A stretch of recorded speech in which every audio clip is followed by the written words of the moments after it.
Hi, this is Kristy with Guidepost to Wellness. Thanks for tuning in today. This channel is dedicated to the more than 25 million Americans out there that have been diagnosed with some type of autoimmune disorder. What I want to talk about today is how we can make high quality, more successful resolutions that are going to support our autoimmune health. For those of you that have watched some of my other videos, I like to think about wellness with 4 cornerstones.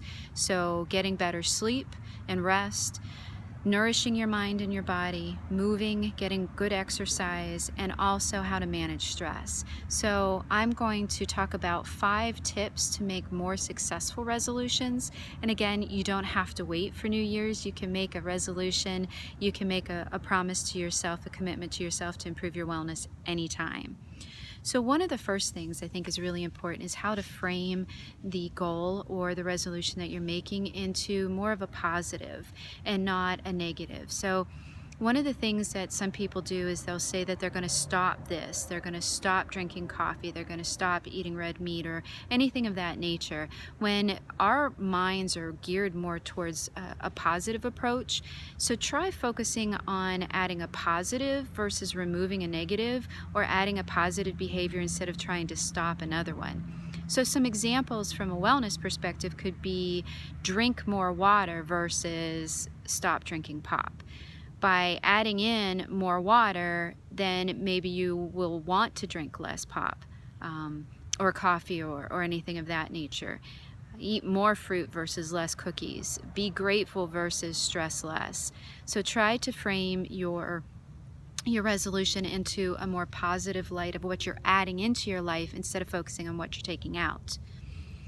Now, another thing that is really helpful when you're setting intentions, making resolutions, is focusing on a behavior instead of an end goal. So a lot of people have resolutions where they want to lose X number of pounds. Well, I think it is more appropriate to focus on building a habit such as eating vegetables regularly versus losing X number of pounds. Focus on the behavior that'll get you to your long-term goal, and that is something that is more helpful, and you can build more habits around that. So for example, going to bed 15 minutes earlier every day is a daily type of action versus I want to get better sleep.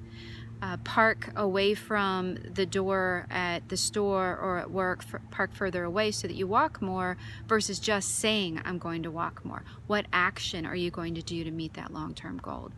Write in a gratitude journal instead of manage my stress better or stress less. So you see how those focus more on a daily or regular type of action, and that helps us be a lot more successful.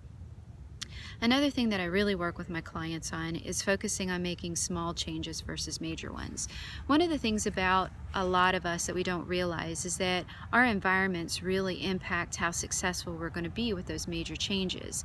So unless you're starting a new job, going to a new school, you've moved completely, there's been a major change in your environment, then making a major type of habit change is going to be much harder to sustain. Many people do it very, very well, but I find for a lot of people, especially those that are working to regain their health from an autoimmune disorder, that making those small changes is a lot more sustainable. So for example, instead of going vegetarian, like I know some people that are just going cold turkey vegetarian, which I think can be very, very helpful, that's a big radical change that may be hard to sustain. So instead, maybe you are swapping out and working to eat more fruit or more whole fruit instead of fruit juice, or instead of cookies or something like that.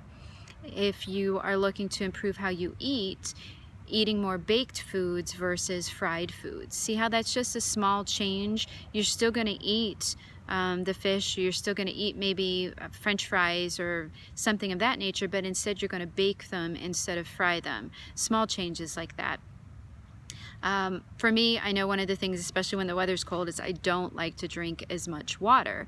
So for me, I'm just working that in, and I've just said I'm going to add 1 bottle of water. I have a stainless steel one that I use, and I'm just going to drink 1 of those a day in addition to the tea and the other things that I'm drinking. And by doing that, instead of saying I'm going to stop drinking tea, or for folks that maybe want to cut back on soda or pop intake, instead of saying I'm just going to stop drinking it all, crowd it out instead by replacing it and drinking more water instead. That's one way to frame it.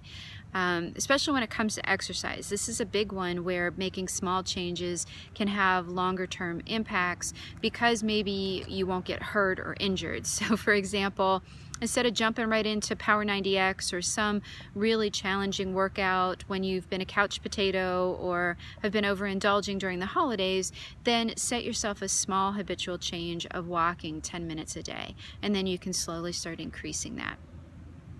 Another thing that is good about setting up habits for success is finding a way to make sure that you're going to be able to incorporate them into the habits that you already have. We all have habits that we already do, whether it's taking a shower every day, brushing our teeth every day, the routine that we have getting ready for work. So why not leverage that and sneak in some of those other small changes that'll guide your behaviors to meet that end goal. So things, it's called habit stacking. So things that you can do is, if you already pack your lunch, well then that's an easy one to habit stack and grab that piece of fruit, that apple, to put in there, or those celery sticks to put in there when you're already making your lunch. Maybe for example, what I do in the morning when I get my cup of coffee at work anyway, is that when I get my cup of coffee, I take my water bottle with me and fill it at the fountain. So then I'm already getting my coffee, I just grab my water bottle, and I'm just habit stacking, piggybacking on another habit I already have. We all have to go places in the car. So for example, one way to walk more is just by parking further away. So I know that's one thing that I do when I shop at Walmart, is even if it's raining or whatever, I will park clear at the end of the parking lot, kind of in the middle of the doors, so that I can come out either one of the doors, but I have a good walk to do it. So by doing that, I'm encouraging myself to walk more anyway. Let's see, another one is that another easy habit to stack is when you're at work. Maybe when you take a restroom break or something, you find a way to walk some laps around the office space. So again, just try to find those habits that you already do and just stack another improved habit that you want on that, and that'll help you be a little bit more successful. And then the last tip that I want to give everybody is really one of the most important parts of making major changes is to be gentle on yourself and be proud of yourself. Do both of those things. So as you're going through, if one day isn't great and you don't meet all of the new habits, or you don't meet the goal that you wanted for that day, well, guess what? You don't have to wait until New Year's 2021 to do it all over again. Tomorrow is a new day. Every day is a new opportunity. And when you look at things like that, I'm not at all saying put things off. I'm saying that if you fall off the wagon, or if you have a day where you didn't meet the goals that you had set for yourself from a habit perspective, then just get right back up and do it again tomorrow. And recognize that it takes a little while to start a habit.